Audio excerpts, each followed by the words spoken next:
mga kaingon kay ang iban mang god pag may ara na mabaton nga mabugan ang grasya maglain ang ila nga tagipusoon iba ang ila pagtagad sa ila sa tao. So mas madali patintal nga ibalo ikaw nga nagadaya damo ang mga pagpang ano sa imo para butungon ikaw pababa. Pero kung ara sa imo ang konsentrasyon nga ang ini nga manggad kaginhatag sa Dios isa ka buganang ang grasya kaginabato naton para sa inyo kaugalingon nga pagpanambo sa inyo pamilya kag pagbulig man sa may ara maghinahanglan sa bulig ang Dios maghatag pagid sa dubli-dubli nga manggad para sa inyo. Hindi lang ninyo kalipatan ang pagpasalamat sa iya sa matag tion nga may mabaton ka. Kaya bisan galing sa ating Ebanghelyo subong nga naghimo siya sang malaing na buhat, nagaya siya sa iya nga mga sulugoon daya iya ang iya amo, pero pag nakita sa iya amo nga mas naglapit ng kamo ang imo amigo, mas take side ang agalong dito sa iya nga sulugoon.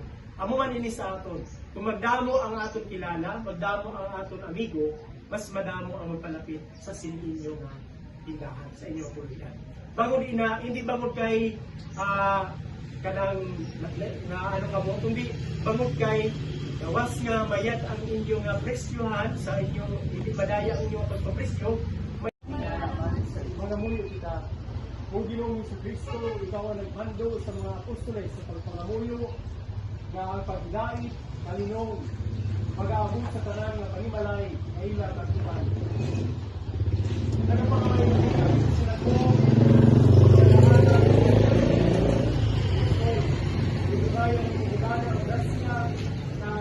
panalangin kabay ang tanang na naubra din ang iya sini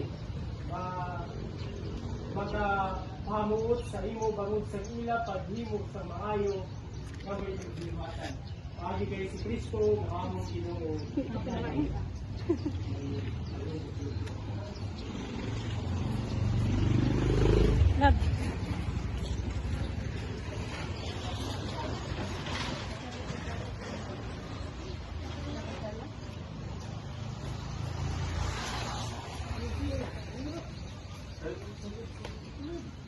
Pasok lang.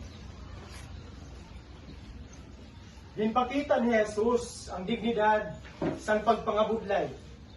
Siya nangin bantugan nga anak sang tanday kag mapainubuson nga nagaubra gamit ang mga kagamitan sang iya produkto.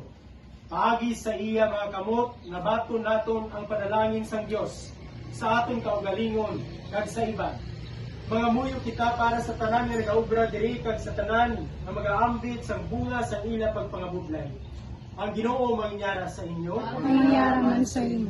Mga kauturan, pamatian naton ang maayong balita sa atong Ginoong Jesucristo sulod kay San Lucas kapitulo 16 mga umpisa sa bersikulo 1 tugtog 12. Himaya sa imo.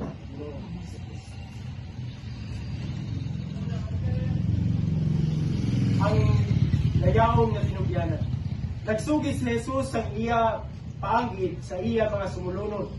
Siling niya, may isa ka manggaranon nga may sulugoon.